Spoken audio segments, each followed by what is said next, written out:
Good afternoon, everyone. It's just about 2 o'clock, so in a very un-Flagstaff way, I'm going to aim to start on time. I'm sure some other people will filter in, but they can catch up. So I'm Mary Kershaw, the Executive Director of the Museum of Northern Arizona, and it's a pleasure to welcome you here today. This series of conversations that we're having about appropriation in the arts in partnership with Sedona Arts Center is a topic that I think will yield very fruitful conversation and hopefully advance illumination and understanding on all parts. So I am very, very much looking forward to it, and consequently I am not going to spend a lot of time talking because I want to hear what other people have to say. I am going to say a thank you to our moderator, Dr. Kelley Hays-Gilpin, who is a professor at NAU, but more importantly, is the dancing chair of anthropology here at the Museum of Northern Arizona. So Kelley, thank you for doing this today, and Kelley will be introducing our other speakers. So that being said, I have one question for you all. Is there anyone here for whom this is your first visit to the Museum of Northern Arizona? Okay, there are a few, so I'm just going to make one announcement, and that is if you require a comfort break, you just head back this hallway in the direction you came, and the restrooms will be on your left. So I think that's the only housekeeping announcement that I need to make. Otherwise, it's my very great pleasure to introduce our lead partner on this journey, Julie Richards from Sedona Arts Center. Julie.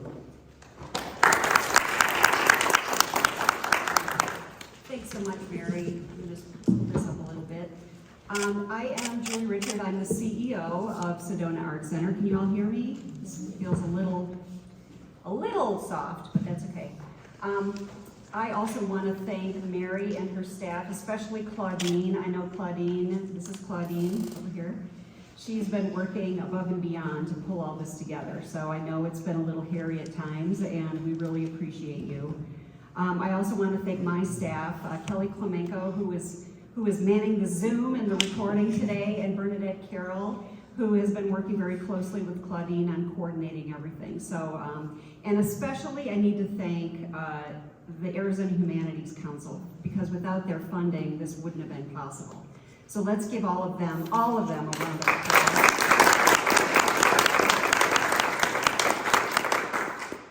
So I'm going to just kind of go over the background of how this came about.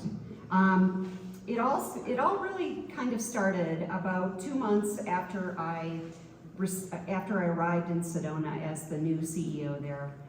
When a guest came into the gallery, and I'm going to read most of this and then I'll interject, just because it'll be easier for you to get through it all.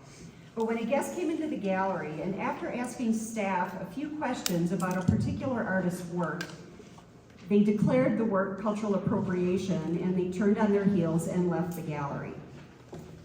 Needless to say, our staff was upset by this, mostly because that if we were doing something wrong, they wanted to fix it, which we completely understood. The issue was brought to my attention, and I was told that this was something that had been happening for several years, but had never been addressed. And it actually ended up being a confrontation one time, and the police had to be called in because it became such a confrontation. And this was before my time at Sedona Arts Center. So we discussed the concept of cultural appropriation at our staff meetings, and actually at several board meetings. And several of my board members were actually really encouraging about exploring this further. So it was clear that we needed to know more. We needed to know if there were others out there that this had been a concern for. So I began to do research on cultural appropriation policies in arts organizations to see if there were some examples that could maybe be adapted to us that we could take and use. And after making calls to a few museums around the state, including M&A, and surfing the web and exploring organizations' websites, I came up with nothing.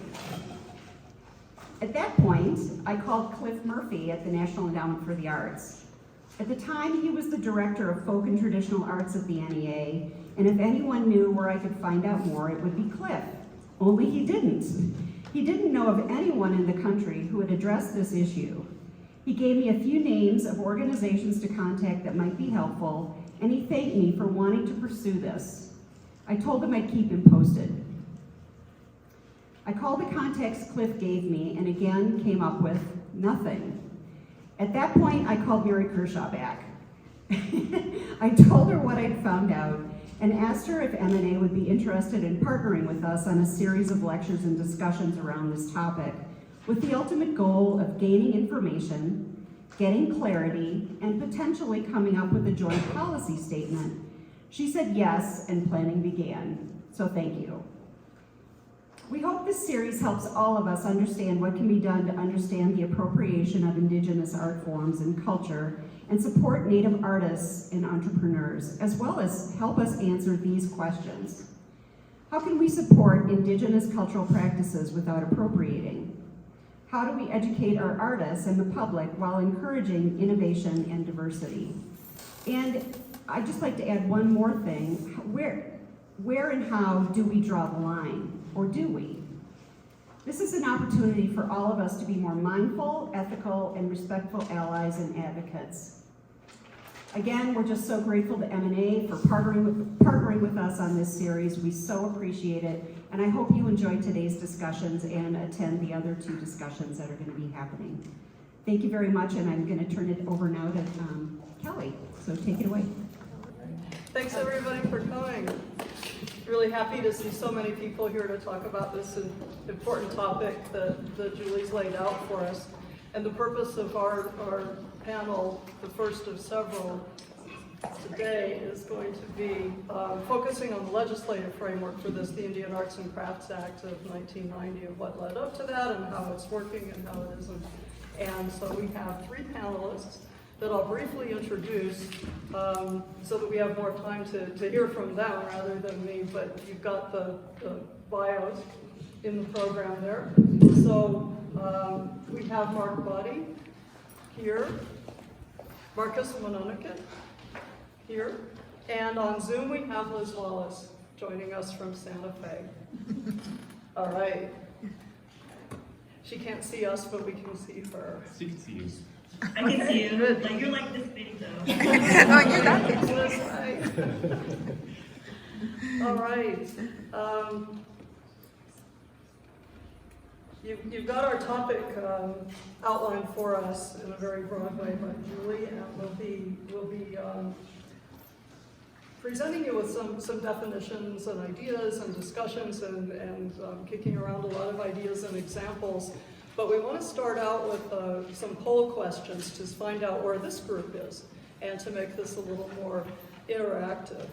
So Kelley's going to put up a question on the screen, and if you want to point your phone at the code either on the screen or in your program, you can see the poll questions and work your way through.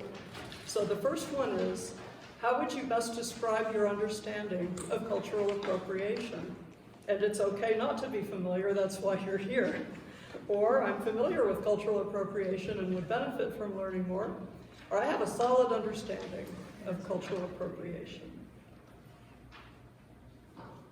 Cultural appropriation is something that occurred in the past but is not currently a problem, or relevant to the current issues for Native communities, or an ongoing problem for Native communities.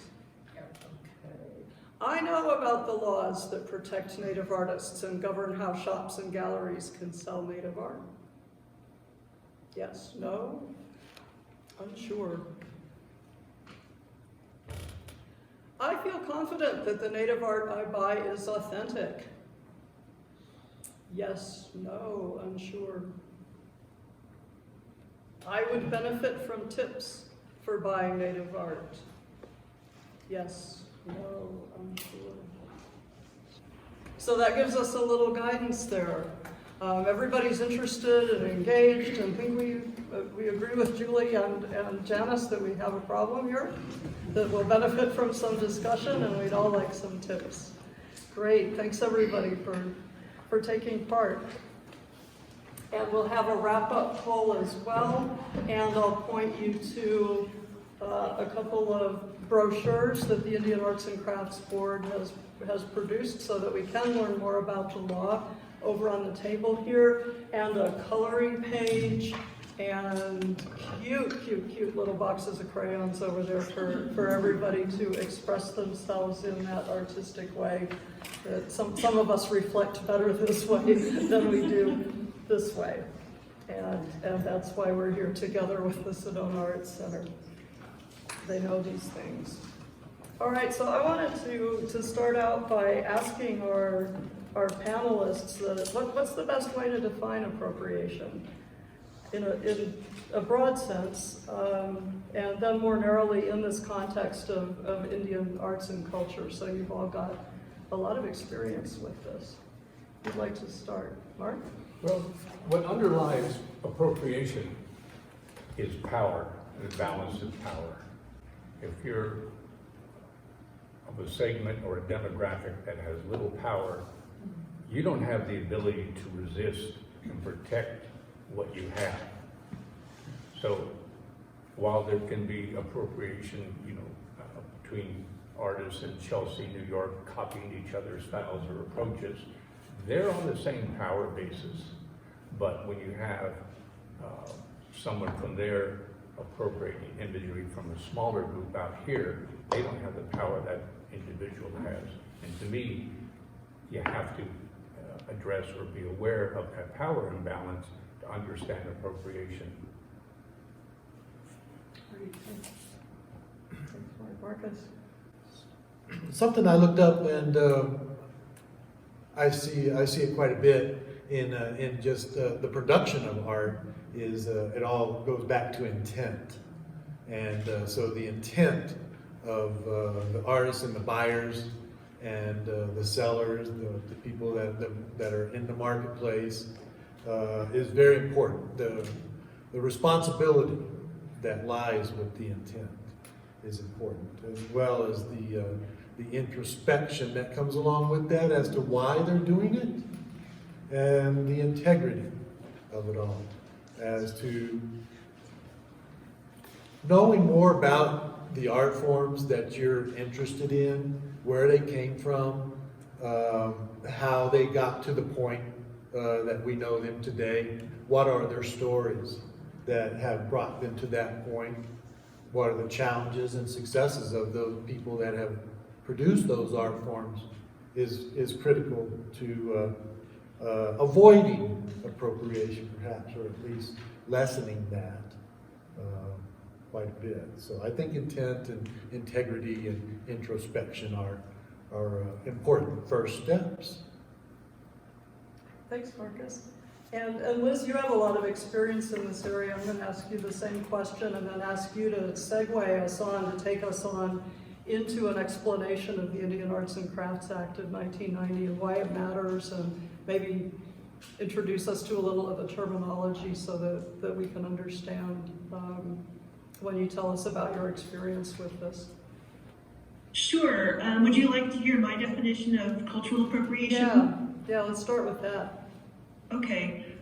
Well, my favorite explanation is actually in this book. It's backwards. Oh no, you can see it.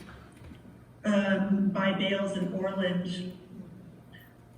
Under pressure of impending irrelevance, they may begin to fill their canvases and monitors with charged particles appropriated from other places and times. It is though art itself confers universality upon its subject, as though in art all objects automatically retain their power. As though you could incorporate the power of the Plains Indian medicine bundle into your work, or convincingly complete the closing movements to Schubert's unfinished symphony. Today, indeed, you can find urban white artists, people who could not reliably tell a coyote from a German shepherd at 100 feet, casually incorporating the figure of Coyote the Trickster into their work.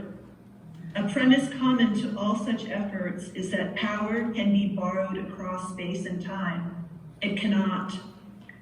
There's a difference between meaning that is embodied and meaning that is referenced. As someone once said, no one should wear a Greek fisherman's hat except a Greek fisherman. And to me, that captures cultural appropriation, is that it's referenced and borrowed but not embodied. And in the case of all this fraud that's been happening with Navajo jewelry especially, it's extremely predatory. A lot of the people who produce it don't even care about trying to borrow that power or borrow that meaning. They're trying to just make a buck and make themselves rich. And I'm sorry, you wanted to hear details about the law?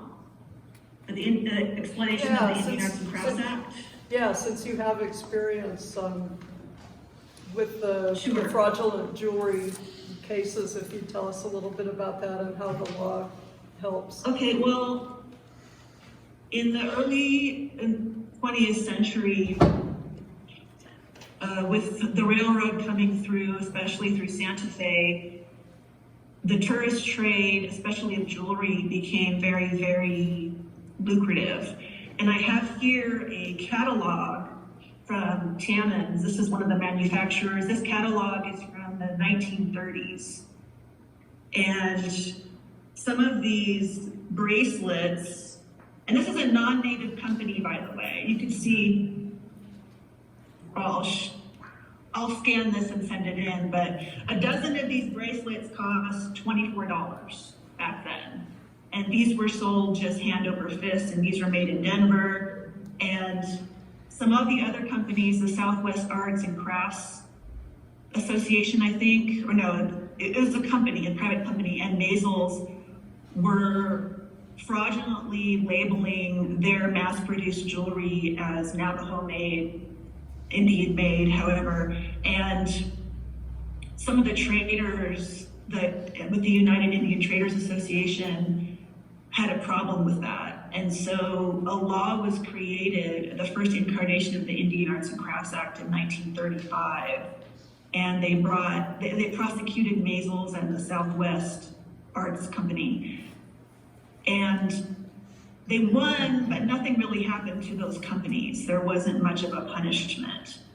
So over the years, this law still kept getting broken because there just wasn't much of an incentive not to break it. And then in 1990, it got revised.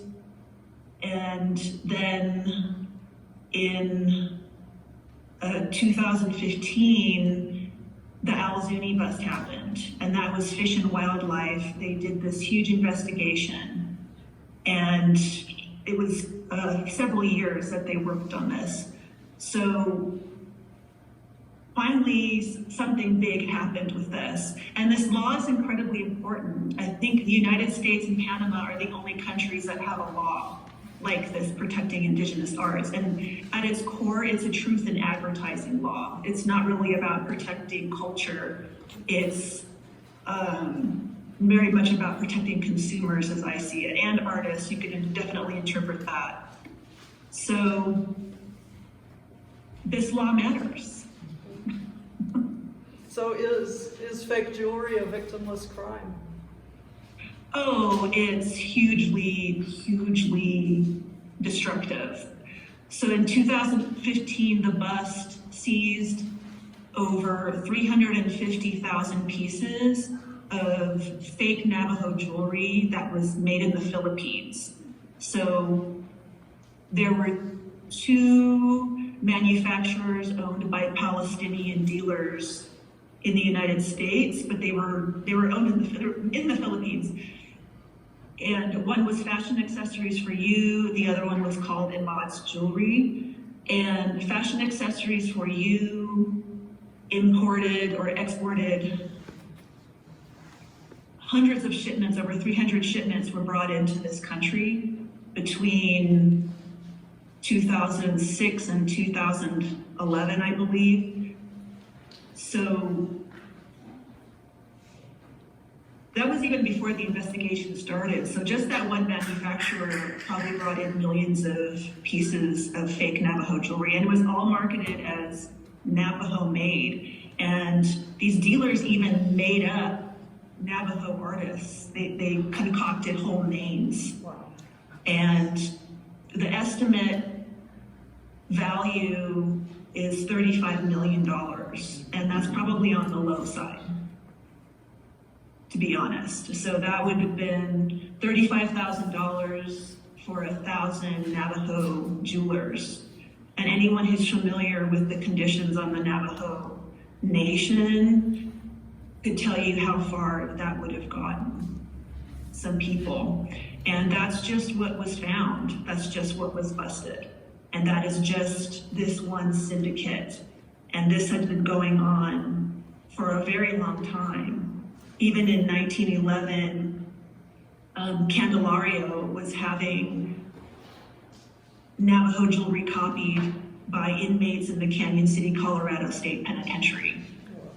And there was one letter for an order of 2,000 rings from that time. So this has been going on a very, very long time. And I think in a way, everyone just got so used to it. People got so used to finding Indian jewelry for just a few dollars that now Indian jewelry especially has this image of just being a cheap, kitschy, curio souvenir instead of meaningful artwork, instead of meaning that is embodied, instead of knowing that the people who made it hold silver and turquoise to be sacred in our culture and to have spiritual significance.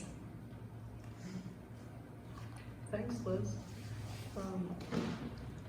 Mark? I was an early charter member of the Indian Arts and Crafts Association, and we had a number of initiatives, basically education and legislation, to deal with the fraud in the Indian arts field. Eventually, through one of our members who became a senator, Ben Nyhorst Campbell, we got that legislation through. And most of us knew, okay, we have the law, now what? How do we get somebody to enforce it? And that's been the biggest problem. Give you very briefly an example, not with jewelry, but with baskets from Pakistan that were coming in, being sold as native made. You'd see them at Pueblo feast days, and the little booth up that says village-made baskets. They just don't tell you what part of the planet the village is. And I know the gentleman who imports them, and he tags every single one of them. And there was a business in Santa Fe, you could see the little stems where they pulled off the tags. I took a picture of the basket, I took a picture of the sign that includes the basket, I took a picture of the page of the catalog. I took a picture of, or excerpted the Indian Arts and Crafts Act relevant to that, consumer protections. I said, you know, if you're afraid of the Indian Arts and Crafts Act, it's too complicated for you, then how about consumer fraud? And handed that, literally handed that to the Office of the New Mexico Attorney General, and nothing happened. And it's just incredibly frustrating. The case that Elizabeth just mentioned, you know, they gave some fines. They're in the 5 figures, but as you pointed out, they're in the millions of dollars they made. That was chump change. That was the cost of doing business. And the problem is the prosecutors, once they get a hold of these cases, they don't understand the implications of it. And because, I'm sorry if I'm offending a lawyer in the audience, if there is one, but they're smarter than the rest of us. So they're not going to go ask the artist, any of the victims in this, you know, is this appropriate?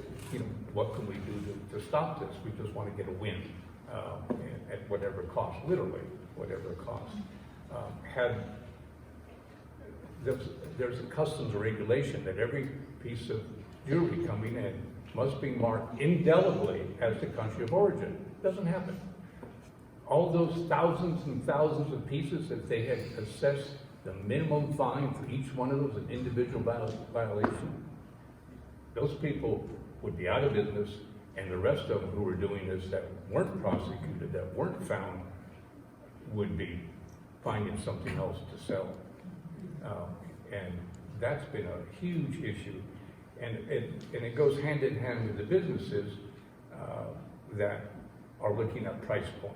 And if all you care about is your price point and your profit margin, you're going to make some, in my opinion, really bad decisions as far as this. And it has this ripple effect that in my grandchildren's lifetime we'll never see the end of, because this stuff comes in, it gets bought, and pretty soon it's on eBay. And it's the exaggerations on eBay are pretty outrageous to begin with, but you know, it's fakes, it's counterfeits, and you know, as was mentioned, this impacts not the artist family, the artist community. It has a huge ripple effect, and we can't seem to get the prosecutors to see this and treat it as a crime of the severity and scope that it is. And the new revised one was done in a bubble. You know, was presented, and I haven't found any Native artist or dealer who was consulted by the individuals who came up with this proposal, that came up with it in a room, I don't know. And, you know, then they put it out there, and, you know, those of us who they should have contacted are looking at this thing, and my God, you could drive a semi-truck through the loopholes, and it's appalling. If I could jump briefly into one of the please do, revisions we wanted to talk about proposed changes to the law. This would allow a business that was 51% Native owned, and that 51% margin in other programs is very susceptible to abuse. You get somebody to sign on, and you know, and on paper they've got 51%. But if it's 51%, then the business is a Native business. This thing goes one step further and says, then anything that your employees make is Indian made, but it doesn't say your employees have to be Indian, have to be Native. So you can go out to Des Moines, Iowa, and hire, you know, 50 retired farmers to make the jewelry, and as long as the business is 51% Native owned in terms of stock or whatever, you can, under this proposal, you'd be able to sell it as Indian made, or Indian made product. And it's just jaw-droppingly appalling, because if they look back, again, this is what Liz referred to in the 30s, those were companies that were manufacturing this stuff and producing. They had a few Native artists in Albuquerque with Mazels who were running machines, but you know, they were going to codify and legalize this problem that's been plaguing the business for a century. This has been going on for a century. So what could we do to make it better? So it looks like the proposals that are currently on the table have to do with weakening the act. Yeah, basically, just to get rid of the proposal, you know. Yeah, okay. Basically. Use some refinement, Yeah. but you know, it's a good idea that's been amended to the point of absurdity. No, you're fine, you're fine. I'm currently commissioner for the Indian Arts and Crafts Board. So we're dealing with this today, you know. I got dozens of emails in my inbox. But I wanted to back up just a second, just to like, as Liz was explaining the history just a little bit, from 1935, it wasn't codified, so it was quite vague, and hardly anybody was prosecuted, if anybody was. And then 1990, as Mark mentioned, Ben Nighthorse Campbell and Senator Kyle actually got together and drafted the new law, codified the law in 1990, so people had more of a chance of being prosecuted. And as Mark mentioned, the prosecutions have come up quite weak. Probation and fines that don't amount to near the damage. I mean, it's irreparable. Some of it you can't take it back. In 2000, the law was updated again to meet some of the contemporary art forms, and so we're at the point today.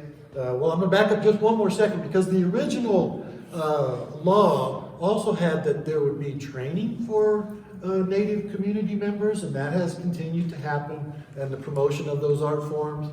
It also happened here at the Museum of Northern Arizona with the founders, Colton. In the 1930s, they were producing exhibits and art forms. They were promoting Hopi art and such at the very beginning. Encouraging hallmarking and ways of helping the consumer determine if something was authentic.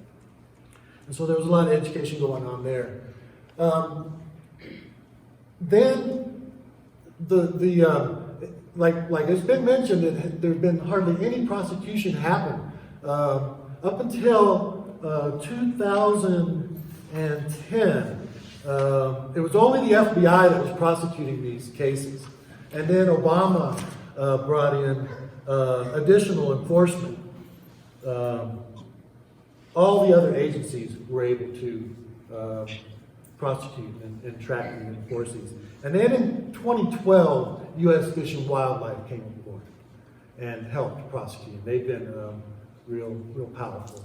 Because when you talk to the agents, the best way to take care of this is at the border, where it's coming in. You know, once it gets into the market and into the shops, it's almost impossible to weed out.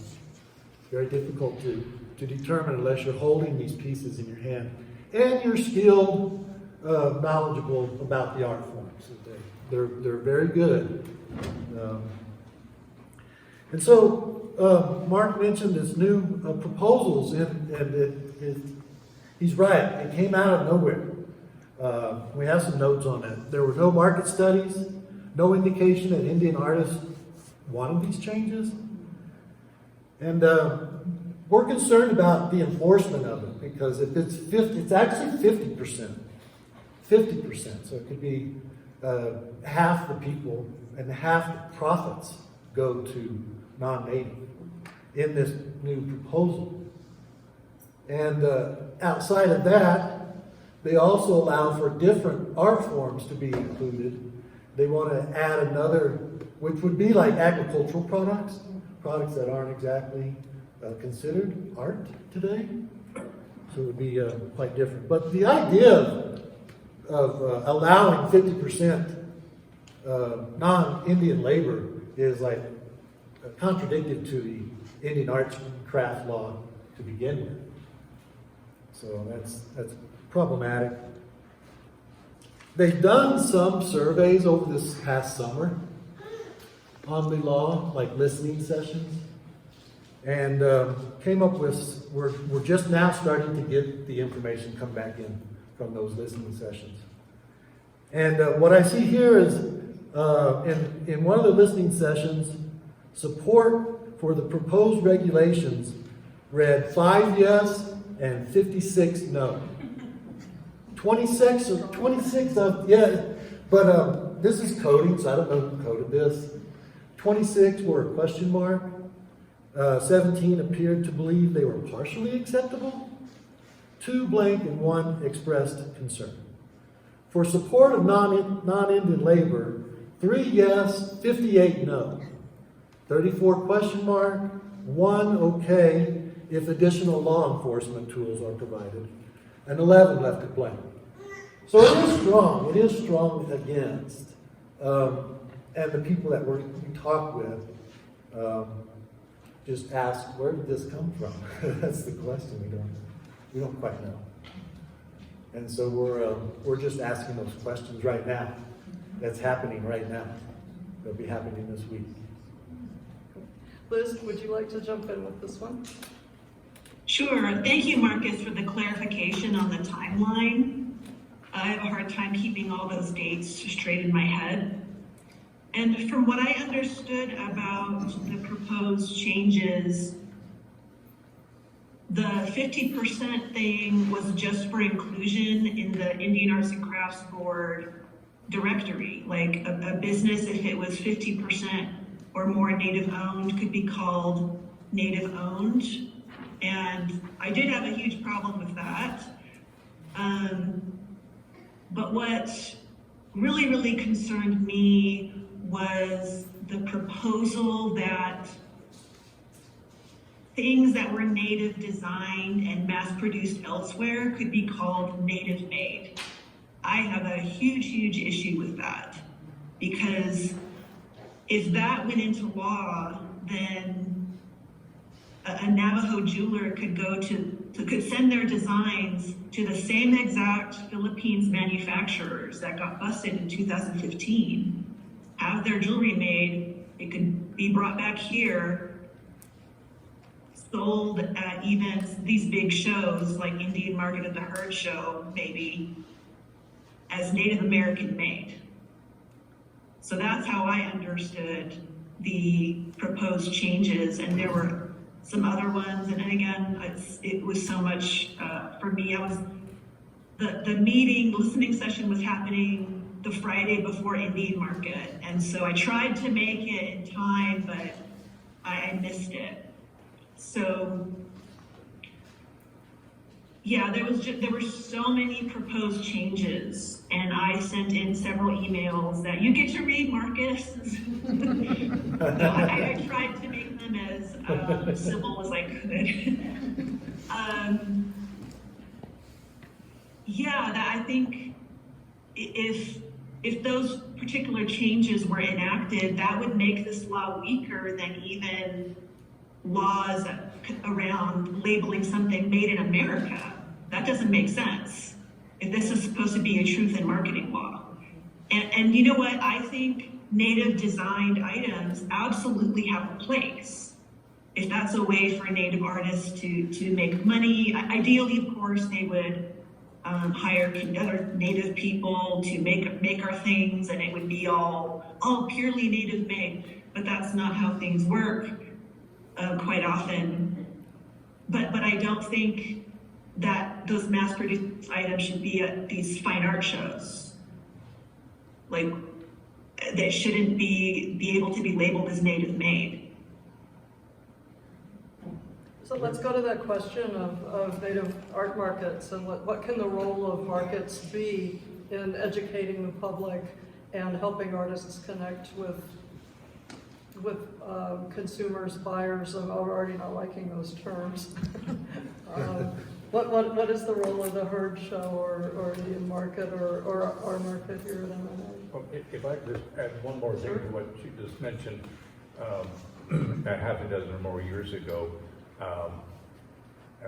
and I can say his name because of the articles for it, Calvin Begay was upset because someone was manufacturing his jewelry.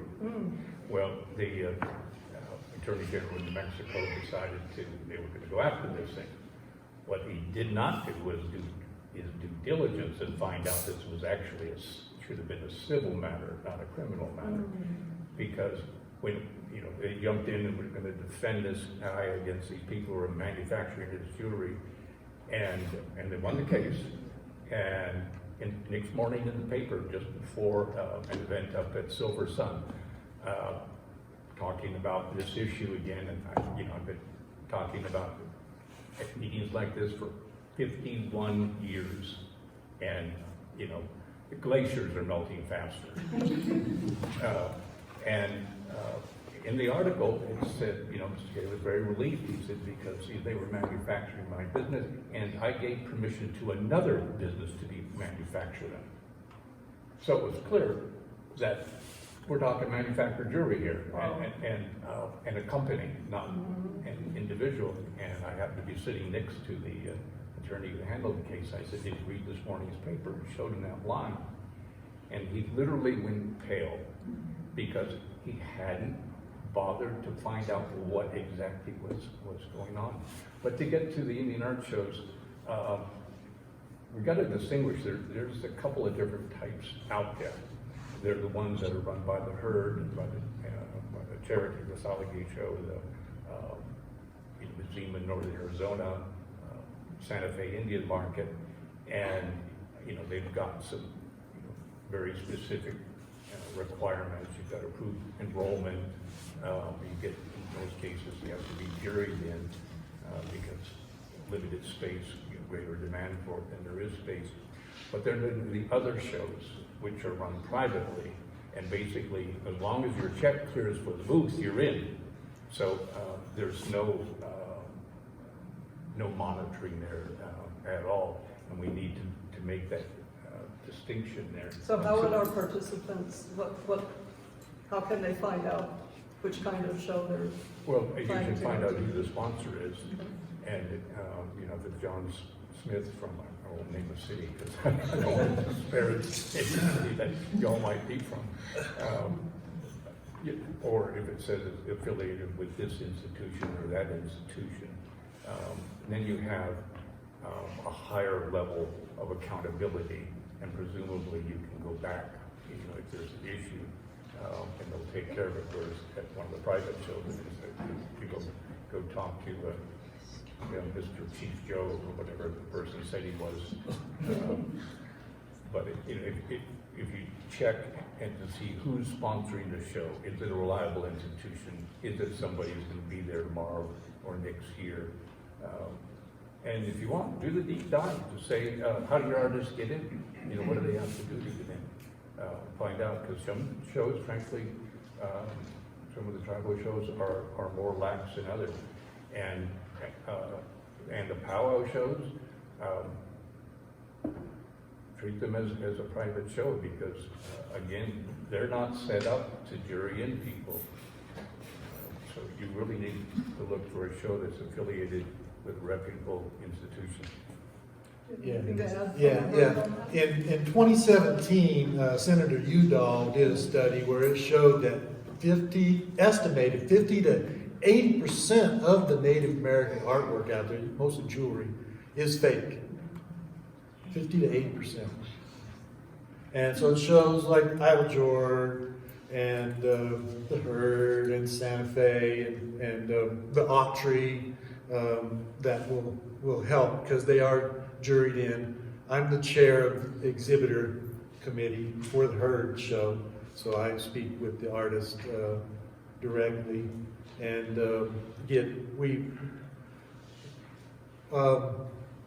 we ask for photos, and they get juried in through these photos and descriptions of their work, and the work has to be properly identified in each move. Like, if you have a collaborator, who's that collaborator? What are the stones? Is it stabilized turquoise? Because it's estimated that only 10% of the turquoise that we see out there is real.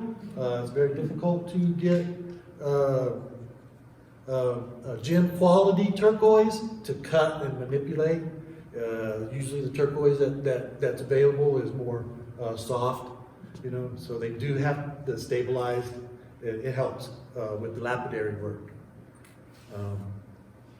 So I guess that's what I have to add to that. Liz, as an artist, does this align with your experience? Does this work for you as an artist? Well, one of the other destructive aspects about all the fakes is they use genuine material. So a lot of American turquoise gets shipped over to the Philippines. Wow. It's a lot of the gem grade turquoise is now in private collections in Japan and China.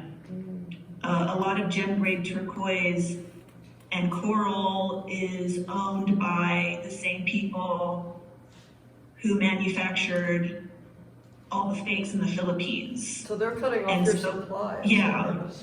So that makes, like, all of that makes it harder for the artists to get, like, our spiny oyster, and the turquoise is the main thing now that we're struggling to get. And I wouldn't call stabilized turquoise real turquoise, because it is actual turquoise, but it has to be treated, because only like 3% is hard enough when it comes out of the ground for it to be stable enough to be used in jewelry. So most of it does have to be stabilized somehow. And that's what most artists have access to. Very few artists are even able to get the natural turquoise anymore. And many are resorting to using block. Block is reconstituted. It's like the Spam of turquoise, you know, this turquoise powder that's mixed with epoxy resin and dyes, and then it comes in like a little loaf like that, a block. So, yeah, this fraud is so destructive on so many levels that even I probably haven't found out about. And as far as the shows go, the shows are incredibly important, especially the curated ones and the juried ones, and the ones that actually make sure someone is a Native artist with Native ancestry. That's incredibly important. What we're seeing with the film industry especially is so many actors and producers, who've been calling themselves Native American and have built whole careers. Well, when people do their ancestry and their family trees, it's completely immigrant. And no one from those Native communities claims that. In fact, they do this thing I call musical tribes, where someone claims to be Zuni, which was Michael Horse, he claimed to be Zuni, and then the Zunis were like, who the heck are you? We don't know you. And so he just switched the tribes. And that's why I'm so grateful for the Indian Arts and Crafts Act, because even though it's not as enforced as we would all like it, it has prevented a lot of fraud. Not all the fraud, of course, but it has prevented a lot of fraud, especially at these shows. And what I love about these shows, like the Herd and Indian Market, is that we get to meet people in person, and the people get to put a face to the jewelry, to the artwork that they see pictures of. And that is so incredibly valuable in building relationships. And I think good ethical galleries and shops absolutely have a place, but A, there's not a whole lot of those. Mark has one, of course, Mark Bahti. And B, the average person walking around in the street, how do they know if they don't know anything? If they're just taking a vacation in Santa Fe, it's on a stop on the road trip, and they see a shop that's full of blingy jewelry, and it's like 50% off, which still happens in Santa Fe, and then they see another shop that isn't as flashy, and things cost twice as much. Which one is the average tourist gonna go into and buy from? So I think we need to elevate the image of Native arts and crafts and explain why it's so valuable and why it has meaning and why it's so important to support Native communities and why it's so special. We are the only people in the entire world that can make Native American jewelry, and Native style jewelry is popular all over the globe. I've seen it in Istanbul when I was there, Australia, it is popular everywhere. Thailand, I went to Thailand, I saw Native American style stuff, and I saw, it's wild how popular the reference to Native Americanness is, but how little authenticity there is out there. And so I think we just all have this huge task ahead of us to talk about why it's valuable, or why authenticity matters, and why it's valuable for the consumer, why it's a good investment for the consumer. And I think the Native art shows and the ethical galleries do go a long way. Mark, do you want to jump in since you were mentioning the ethical gallery now right here? Thank you. One of the things that I thought would immediately change the face of the marketplace for Indian arts and crafts was the internet. And it's been slow, sort of shockingly, in doing that. But now as internet has come to some of the more remote areas of reservations, artists are able, using either Facebook or Instagram, to meet their customers directly. And one of the reasons that makes for a somewhat greater level of security is if you're out there on Facebook as an artist and you're trying to pull a fast one, your fellow artists are going to out you like, by the next morning. So it's a good place, you know, where you can meet an artist and develop a relationship, learn about their work, and buy with a high level of security. Jump in about, Yeah, but yeah. there's the herd has a shop and we have a shop Yeah. today. And one of the things, like as a buyer, you know, and Liz mentioned, a tourist, you know, they're on the road, they're going to get an impulse buy, you know, at a side vendor or somewhere, maybe even at a flea market, and they'll appreciate that for whatever it's worth. But authentic native jewelry costs a lot of money.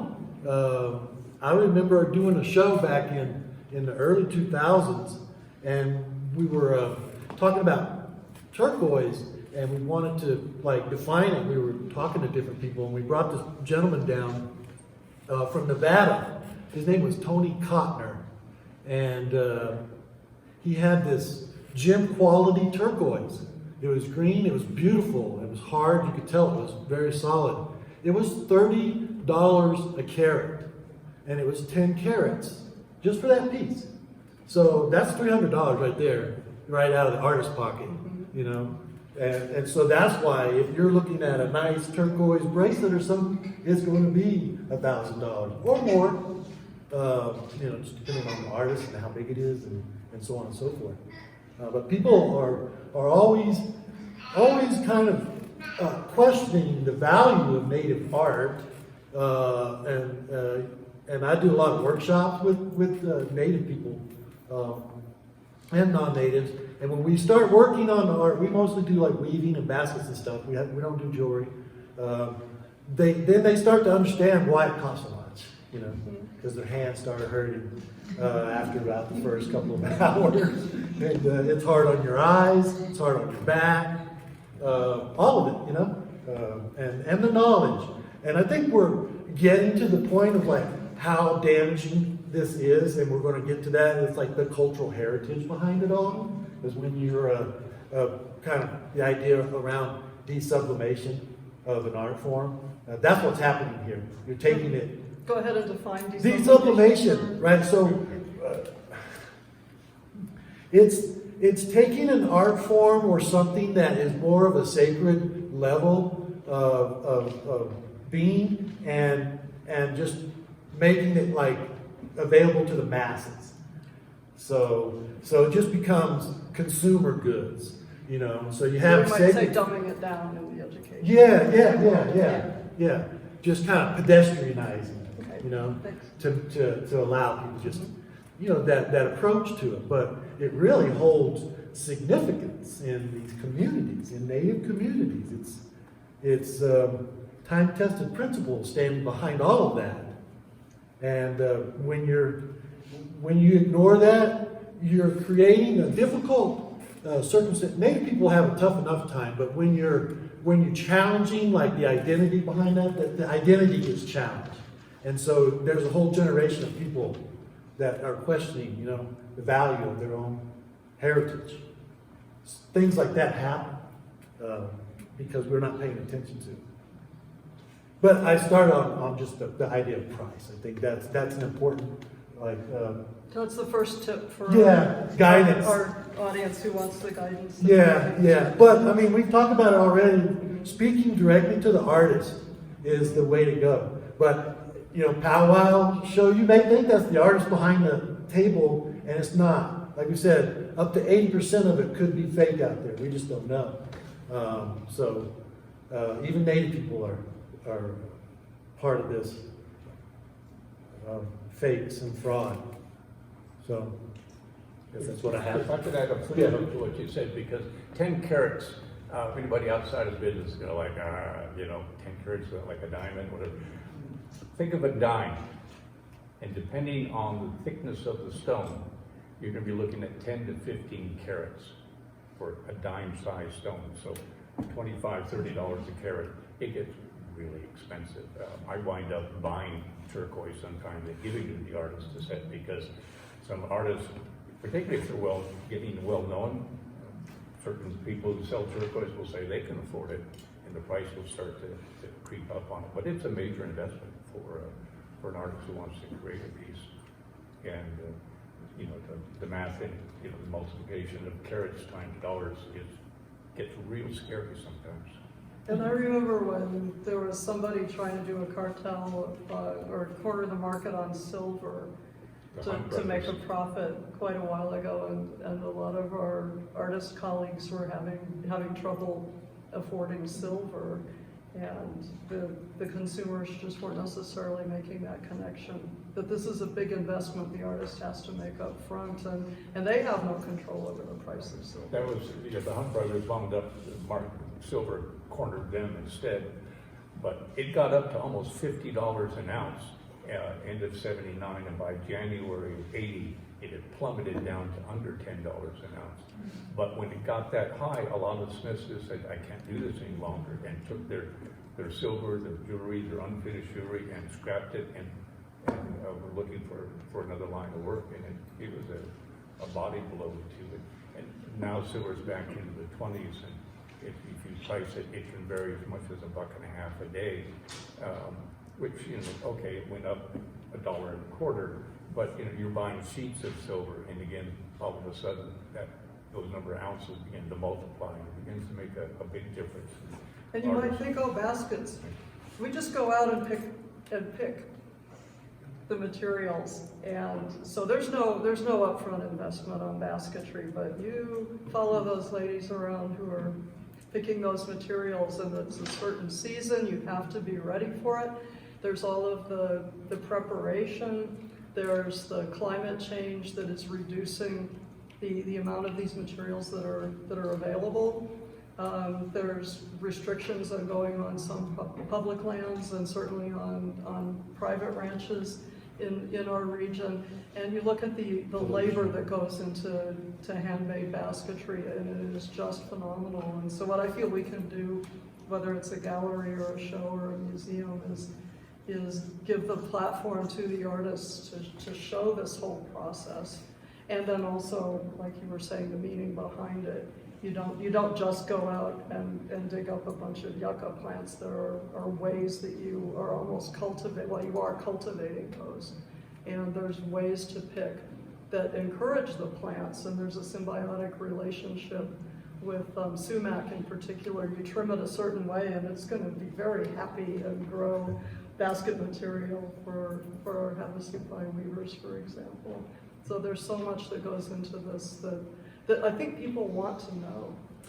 And that's a job of a shop, whether it's associated with a museum, an institution, or a standalone, is the people in there have to understand and have a deep understanding of what goes into the work and its importance, because the artist isn't there to convey that information. So it's incumbent upon the person behind the counter to be able to convey that information, and that's, you know, that's another litmus test for, you know, when you're buying something. You know, can they tell you anything about it? Oh, it's turquoise and it's earring and the Navajo made it. Okay, that's a start, but you know, what more do you have? So, question. Always ask a question, and get it in writing on the sales slip. If they said anything that made you want to buy it, make sure it's on the sales slip, because if it turns out it's not, you've got recourse. If it's not on the sales slip, you're out of luck. Liz, what tips do you have for our audience about how to buy art ethically? Well, I think first and foremost, I would like people to identify why, what their purpose is. Is it an investment? Is it just a fashion statement? Is it them wanting to participate in this whole process of art making somehow? That's the most important thing. Then think about their budget, how much they can realistically and comfortably invest, and to think of it as an investment. And of course, buy something they'll enjoy, that really they fall in love with when they first see it. They just feel that connection. And to educate themselves before spending any money. You know, really, really do your homework. A friend of mine made a great comparison. She said, if the French art market suddenly got flooded with fake impressionist paintings made in China, the French government would really step in because that's such an important part of French culture. But we're having a hard time with that. Our artwork isn't valued as this national treasure. And I think that right there is the fundamental problem, is we as Native people, we're not valued. And that's one of the reasons why I call what's been happening as economic colonialism. Because to me, it's just an extension of, first it was stealing the land, it was stealing our culture, it was stealing our resources, and now it's exploiting our artwork and exploiting our identities. Just stealing our identities in some cases. And I think until that changes, until we are seen as valuable and as real people who are still in existence,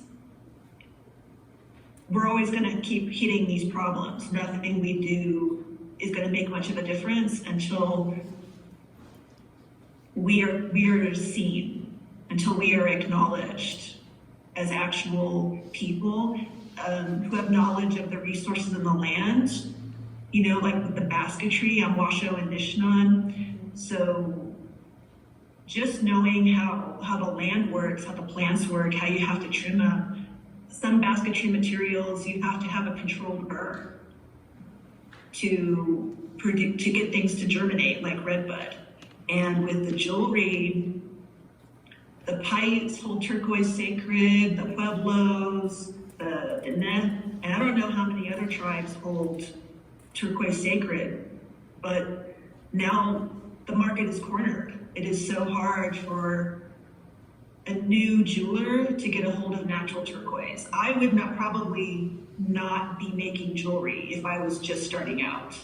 I got in at a pretty good time. I feel like I got in right under the wire to where I could get a hold of those materials. But shell is sacred. Spiny oyster was traded in well before European invasion. Red abalone was traded in from the Pacific coast on foot in. That's a sacred material. And I've heard oral history from a Diné elder that Navajo had knowledge of the different colors of metal. They had knowledge of silver prior to coming to the Southwest and encountering the Spanish. So, the materials matter. That there's power in meaning in the materials and how they came about. Does that answer your question? It does, thank you. And that's a really strong note to end on, what's happening, economic colonialism and also a spiritual colonialism is happening here. So I'd like to ask each panelist if they have one final thought that they'd like to contribute before we go to audience Q&A. Any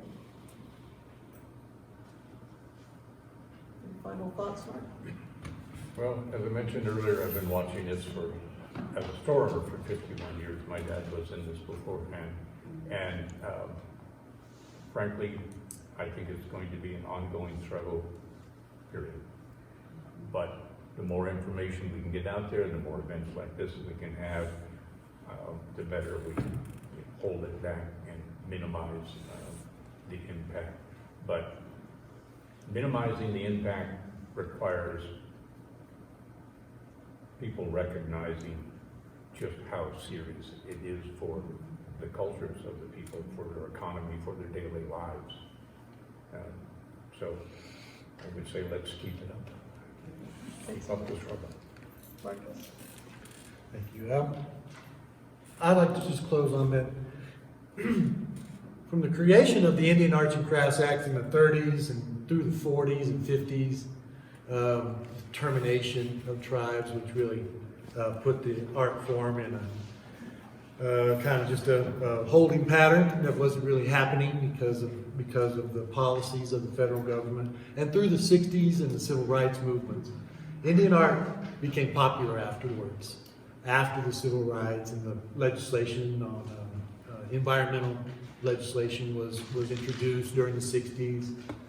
And so through the 70s, the art form came up. More people were interested in it. So just asking ourselves, why are we interested in this? And Liz touched on that. That was the first thing she said. Just like, why are you interested in this? I mentioned it. It's the intent, you know? And it's the idea. I mentioned the desublimation, but the sublimation behind it, how it heals us and takes us into a place of productivity when we hit the wall with the challenges and the problems. We go to these places that help us. And when it's reduced to just a consumer good that's almost just plastic and made with no care, no ritual, no concern whatsoever, it's damaging. And so I think it's just important for us to know why we do that. Why do we respect this? Why do we have a responsibility? What are our relationships to that? And how can we reciprocate? I think I'll close with that. Thank you. And we'll give Liz the last word. Yeah, that's a really good point, Marcus. It's important for people to realize that arts and crafts is how around at least 30% of Native people, at least in the Southwest, are able to live. Some artists support their whole extended families. They don't even get to keep all their wealth for themselves or their nuclear family. They're supporting their brothers, sisters, grandparents. And it's a way for people to occupy what little land we have left. Because so many Native people have to leave reservations and go work in cities to make money. But arts and crafts is a way for people to stay in their community, to work their land, to keep that connection to their community. And in the case of the Navajo Nation, one of the frustrating things for me is the fewer people who can make a living, the more people will want fossil fuel extraction, the more people will want to open up the land for coal mining because they're so desperate for income. So this has environmental impacts as well. And especially when you start talking about pottery and basketry, those are very, very place-based, ecologically based mediums. And so just for the health of the land, it's so important for artists who have that relationship, that intimacy, that conversation, that dialogue, and that the millennia old history with that land. That is so critical for all of us, for non-natives everywhere in the world, I think. Because so many people got separated from the land and from how important art making is. The human race has lived for how many hundreds of thousands of years without technology, without railroads, without airplanes, but not without art. Art has always been with us. We've always, always, always needed art. We are not people without art. So that's one thing I would like everyone to understand, is when you support an artist from a community and you are giving them a way to keep up that relationship with the land, with their inspiration. For me, it's my garden. I just growing things inspires my work so much. That's so critical, and we've lost that just as a species. So art matters, and meaningful art, authentic art, really, really matters for everybody.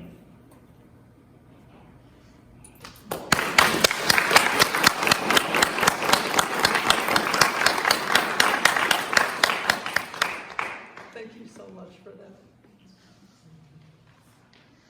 Sit with that for a second, think of some questions, and we'll do some Q&A now.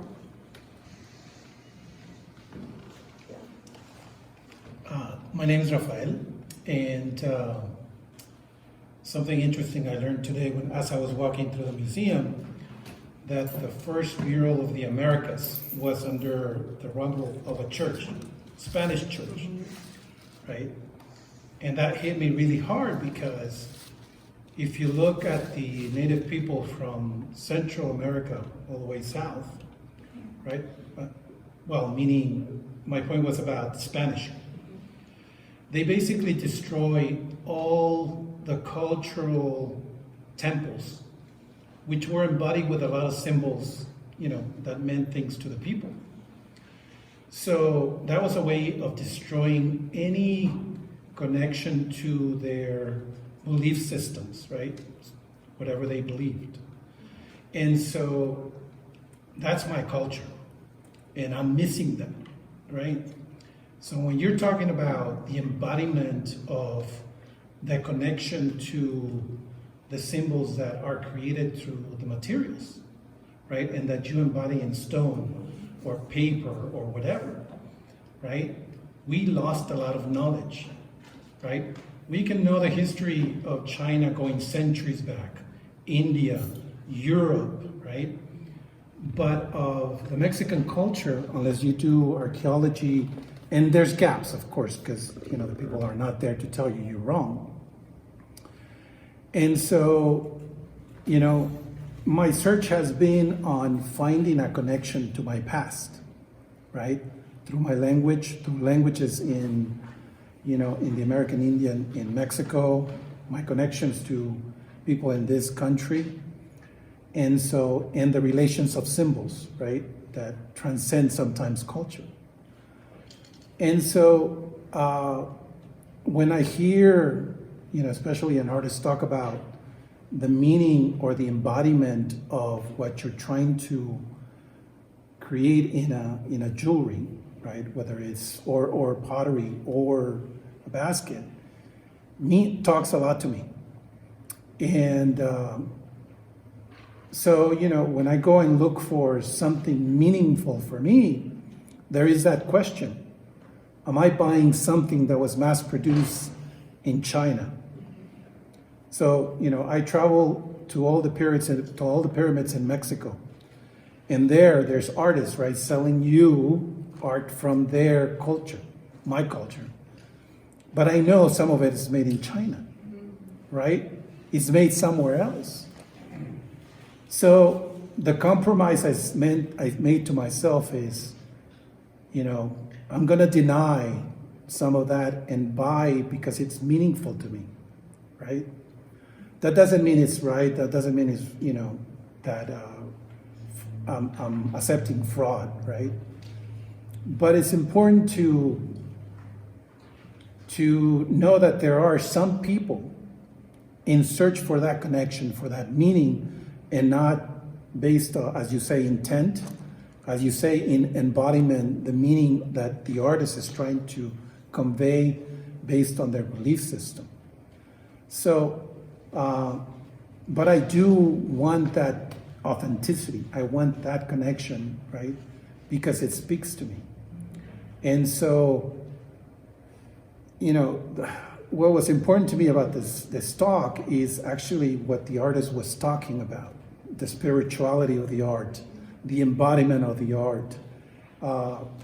And yes, it is an investment, but to me is, I could buy that art, have it in my home, and it means a lot to me, but my kids may not care about it, right? I mean, that's a fact. But I guess it boils down to the question of what is it that should come first, right? Is it the embodiment of what the art should represent? And if that's the case, it's sometimes hard to talk to the artists. Very difficult to find them, right? They could be in the reservation. You could go to a gallery, they can tell you, oh, it was made by so-and-so. We have their, here's their symbol or their signature, right? But I'm not invited to their community. I can't go and knock and say, hey, did you make this piece, right? There may not be in Facebook because there's no internet, right? So there's always that compromise of, how much do we want to accept the authenticity and the truth from who you're buying the material from, right? I think that's always the question I struggle with. I'm willing to pay for it, but is it authentic and honest? So I don't know if I made a statement or a question. The struggle and the thinking and the working through this is part of the work that we're all doing that contributes to our larger efforts.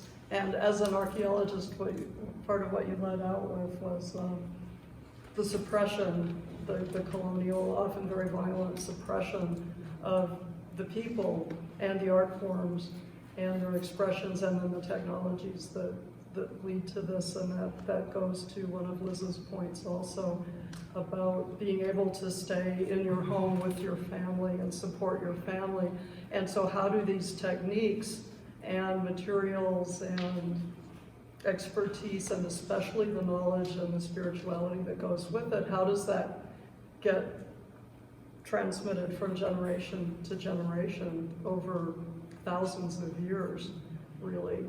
And then what are the processes that disrupt that, whether it's the Spanish invasion in Mexico and the violent suppression of the religion, or whether it's residential schools, boarding schools, a deliberate disruption of the transmission of knowledge, and especially the deeper spiritual meanings that are learned and transmitted over generations. Thank you. Other responses to that? I got just from the idea of appreciation of the culture and that search for meaning through the culture. I would say there are no shortcuts. There are no shortcuts for an artist. There are no shortcuts for us as humans to find that special need that's there, that mystery that's satisfying. It could be just like that plastic Statue of Liberty that we all got, in New York City, that's sitting up on our mantle that we cherish, and we have a particular relationship to that. It means something to us for the time and such. But when we're speaking about some of this art and where it has come from, I think there's deeper connections. The ritual behind it that we oftentimes don't get to be a part of. I would say that if you have an interest in that, to continue to find it and search for it on a deeper meaning, a deeper level. And it's a life journey. I do workshops around the Southwest, and I've been doing them for 9 years. And people come in and their expectations is like, I'm going to make some artwork here and it's going to be great. And I have to just let them know, you got to temper those expectations. You're not going to make that piece of art that's in the display case, and you're going to just learn about this. That journey takes a lifetime, for some. Sometimes I'm not saying that fantastic art can't just be like made too, in a day. Because it can. That's just the mystery behind art. The search for meaning that's come up a number of times here. And as someone on the front lines of retail, where I had someone come in last year, I get people asking about the voodoo dolls, the Kachina dolls. Oh, no. I get people letting me know that their great-grandmother was an Indian princess. And the curious thing is, there are no Indian kings, queens, or princes. Where's the rest of the family? The winner was the lady who came in and announced she was part Anasazi. But we sell the little animal carvings that get generally lumped under the category of fetishes, which is a term I try to avoid because it's an English corruption of a Portuguese word for object of power from West Africa. So please, and every tribe has their own name for that category of things. So people want to know, what do they mean? Well, you take bear, his meaning will vary dramatically from tribe to tribe.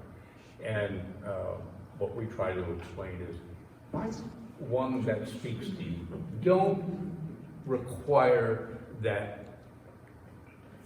you want to take the Zuni meaning for that bear. You want to acquire the Navajo meaning for that bear, because then that's where this cultural appropriation starts coming in. And it's a really insidious form because it comes from a sincere desire for meaning, but they're not finding it or seeing it. They're not seeing it in their own lives. So they're going out and reaching to take it from somewhere else. So it's something that has to be very carefully thought about. Which is curious too, because there's the secondary and sacred part of that art.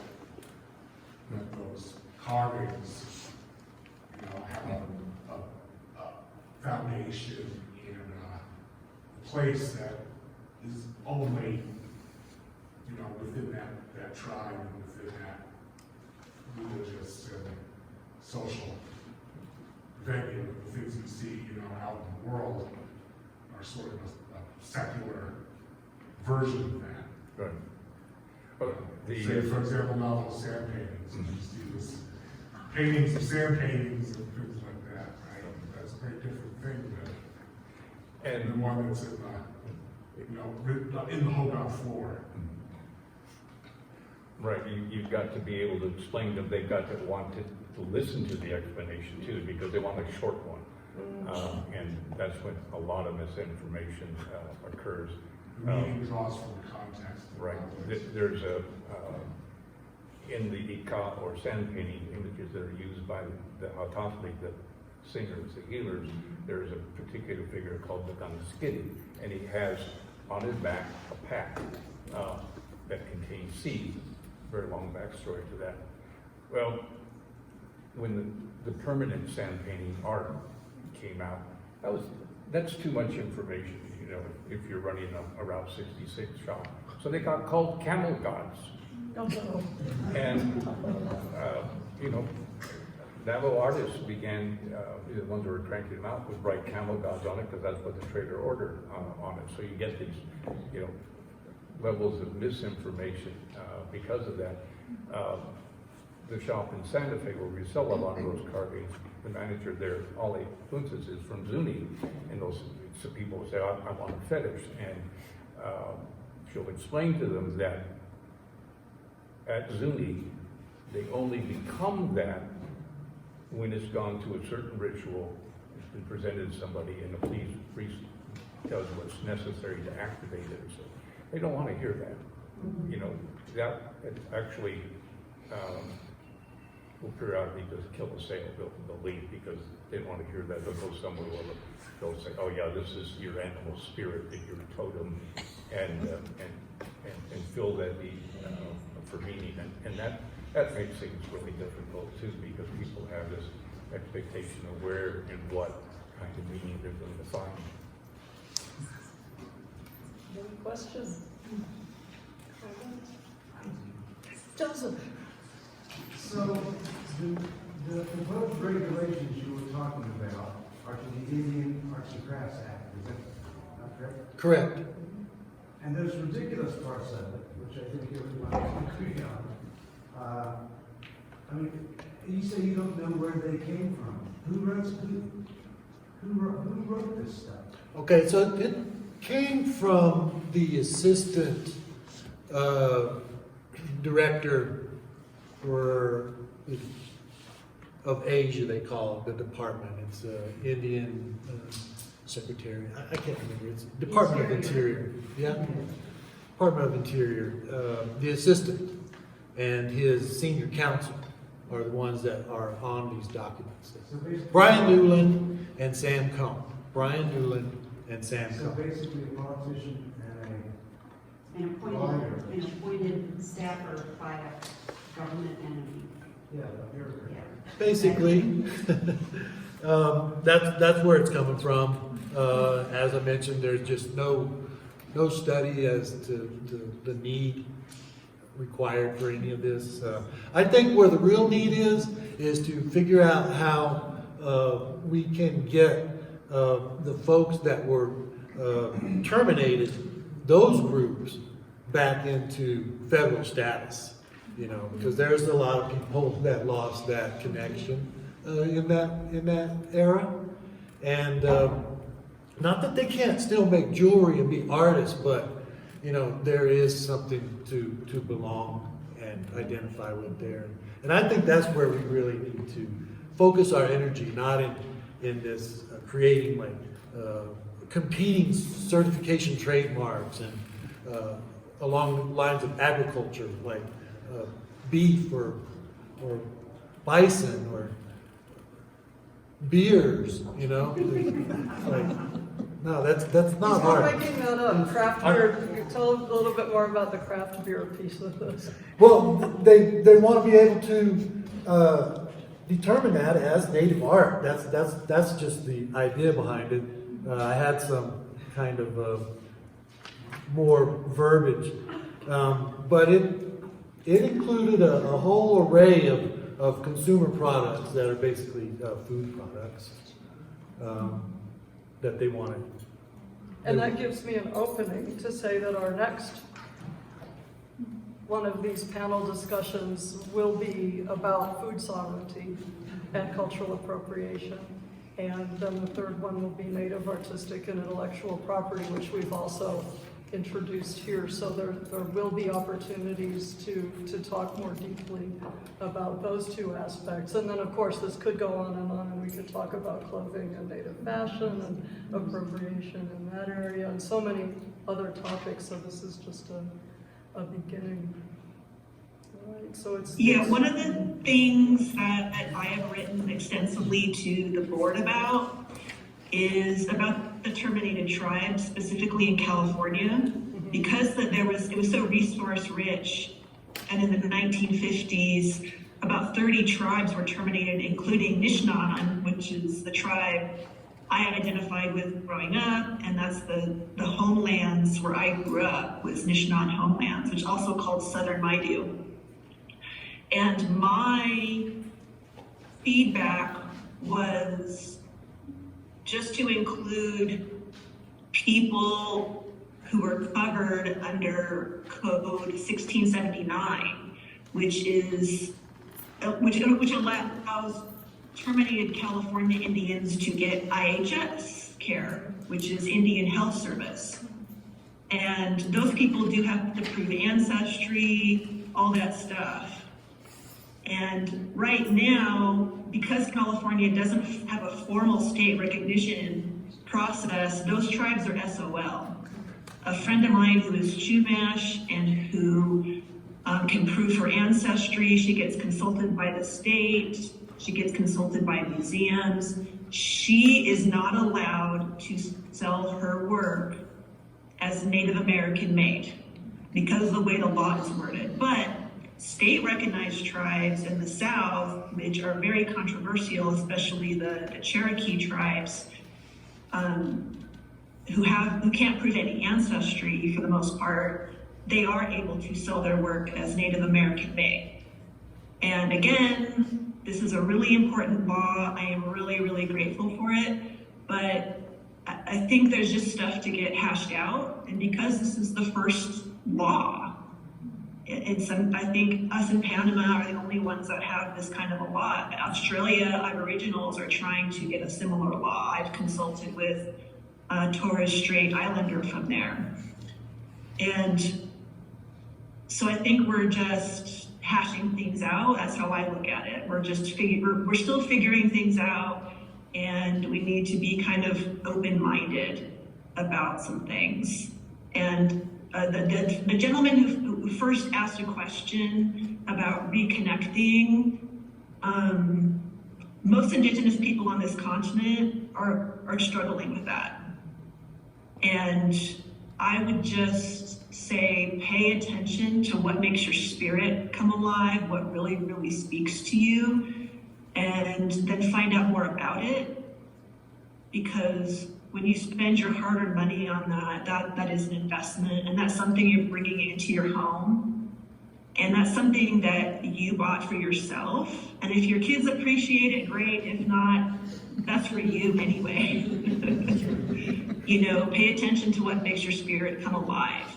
And just that act of supporting an Indigenous artist, even if it's not part of your community, that's an act of defiance and re-indigenization right there.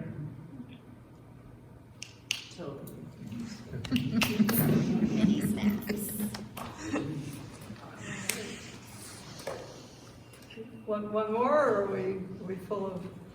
I had a question about what is the difference between cultural appropriation and just stealing? Is there a difference? And It's a polite word for stealing. Is cultural appropriation more protecting thieves? Is it explicit enough in describing the decimation of what's going on here? It's describing the type of stealing, because at that point, you're not stealing from an individual, you're stealing from a people. You're stealing from another culture, and that's would be the distinction.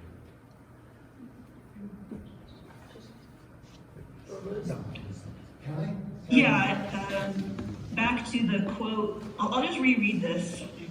Oh, you know what, I moved the bookmark. It's meaning that is referenced instead of embodied. So one of the funny things that happens, especially Australia, is a lot of white Australians who are occupying stolen Aboriginal land, for whatever reason, they're getting great big sleeve tattoos of white girls wearing a Plains Indian headdress. Like, that's a really popular tattoo there for some reason. And even with the internet and all the hubbub over why that's so messed up, just on so many levels, they didn't bother to do any research. And I know they have internet in Australia. So, It's upside down. I think it's a lot of self-awareness. You know, when you're just an average person and you see something that strikes a chord in you and you're like, oh wow, I like that, that's really cool. It's important to ask yourself, why? Why does that strike a chord in you? And we're all gonna make mistakes, we're all human. I've made mistakes that way, that's just gonna happen.